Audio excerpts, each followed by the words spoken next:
What's up guys, Justin here with TheSketchUpEssentials.com. So in today's video, we're going to talk about some awesome ways we can use scrapbooks and layout to make our plans look better and so we can work with them faster. Let's go ahead and just jump into it. And so remember that scrapbooks and layout are basically pre-made objects that you can drag into layout.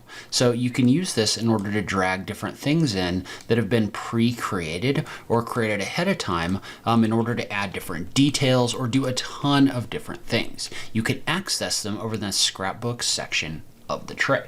Okay, and so first off, I want you to understand how to create and use a scrapbook. If you already know this, you can use the time at the bottom. You can use the timeline at the bottom of the page to skip to the next section. But to create a scrapbook, it's basically just a layout file. So in this case, if I wanted to create a new file, I could just pick something. So in this case, we'll just pick a regular paper size, maybe like we'll go with a letter portrait.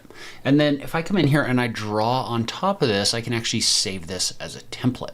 And so let's say we had a symbol like this one, and notice that I've just drawn it as different objects on a page. And so I could fill this page in with as many symbols as I want. We'll talk about some additional symbols in a little bit, but say I wanted to save this as a scrapbook. Well, all I have to do is just take this layout file, do a file, save as scrapbook. And when I do that, I can pick a location and I can name the scrapbook. So in this case, I could call this maybe something like Justin Architectural Symbols, like this. And so when I do that, notice how if I go into my scrapbooks and click on the drop down, it's going to find that. So notice how Justin Architectural Symbols is now over here, and I can take this and drag this in.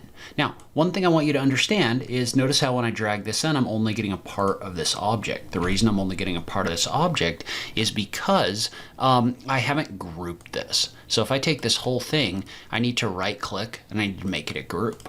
And so notice how this still hasn't changed in here. What I need to do is I need to go back into a file, save as scrapbook, and save over that scrapbook. So again, we'll just call this Justin Architectural Symbols. It's going to ask me if I want to overwrite this, and I'm going to say yes. Well, now, if I drag that in, notice how that whole assembly is going to get dropped in on my page like this. So I can click and drag this in like this in order to quickly add those symbols. And so I can also take this and edit the parts and pieces within the group just by double clicking in the group the same way I would in a SketchUp file. So notice how I can use this in order to quickly add things like these symbols. Now, if you want to edit a scrapbook, you can edit any of these scrapbooks just by picking one. So say I pick this people right here and I clicked on edit. Notice how this is going to open up that layout file. All this is a layout file that lives on your computer in that folder. So what that means is you can come in here and you can adjust this at any point that you want. You can make changes, you can do whatever you want with this. So you can edit any scrapbook just by clicking on the edit button and making changes in the layout file and then just saving over the previous scrapbook. So just a quick reminder that we are in the middle of our sale on the SketchUp Essentials course. So the course is my step-by-step guide where we get really in depth on how to use SketchUp as well as layout. So it's currently available through the end of the week for 30% off.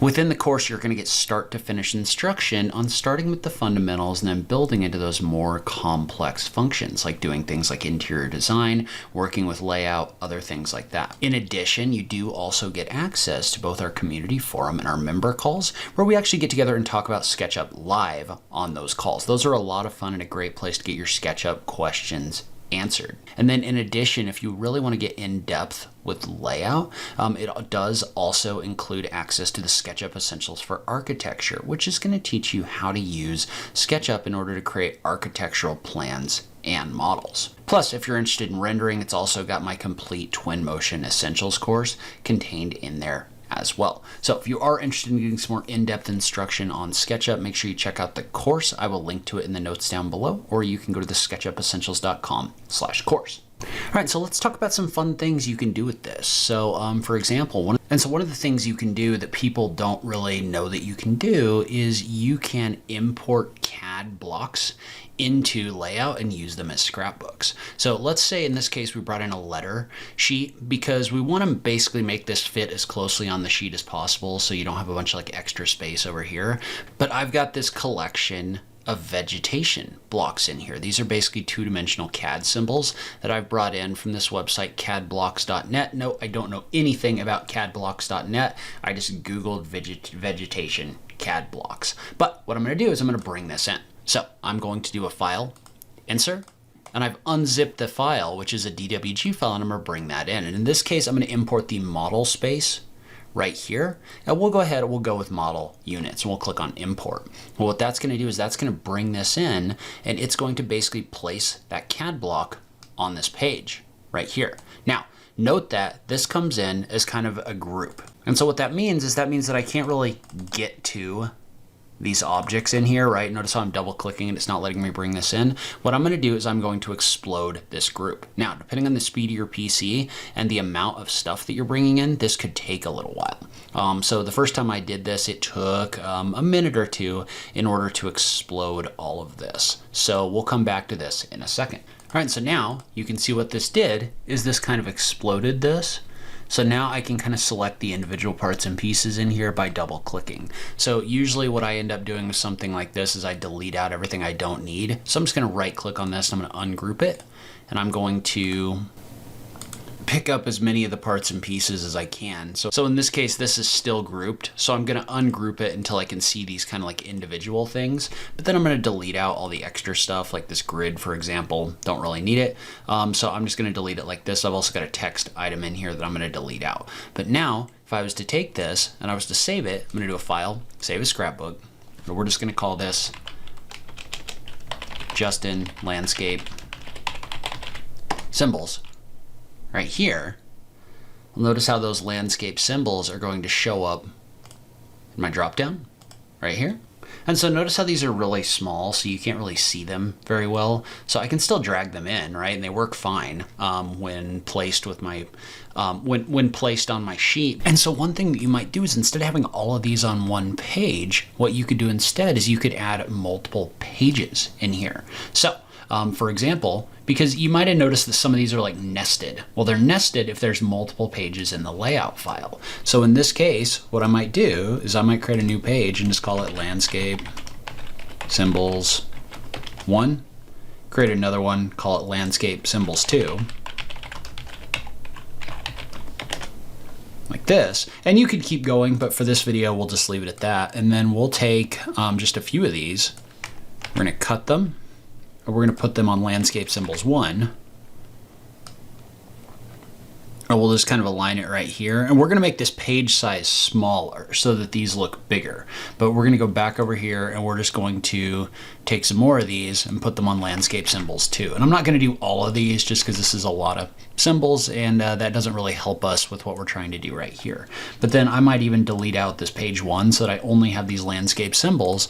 But then what I would do is I would just adjust my document and I would make it smaller. So in this case, we'll say 2.5 by 2.5. See how that fits. Maybe even a little bit smaller, maybe 2 by 2. Notice I'm just hitting tab to jump between those boxes. But what I've got is I've now got multiple different pages of these icons. And move this over and we'll look at Landscape Symbols 2 and do the same thing. Like this. But now if we do a file save, so we're going to do a file save right here, that's going to update that scrapbook. Notice how now I've got landscape symbols, but then I've got Landscape Symbols 1 and Landscape Symbols 2, which I can then jump over and drag into my document like this. So you can add multiple pages to create these kind of like nested things in here, just like this. And so another cool thing you can do with scrapbooks is you can sample them. So say that I wanted to add a label right here, and we're just going to call this something like wall cabinet. So nothing crazy or anything like that, just like a note call out on your drawing. And yeah, there's a bunch of different ways that you can do that. We'll do it this way. But notice how right now this line is a little bit narrow. Well, what you can do is you can create something that you can sample. So for example, I have a styles scrapbook, and basically what that style scrapbook is it's just a series of lines in here that have different line weights. So instead of me having to go through and pick a line weight, what I've done is I've pre-created them here. Well, what I can do now is notice how not only can you drag these items in, right? So you could drag the line in, but that doesn't really help us. What we want to do is we want to make this line thicker. Well, notice how there's the option for the style picker right here, and you can use this to pick a style like this and then apply it to an object. So notice how I can pick from a list of line weights in here and apply that to an object just like this.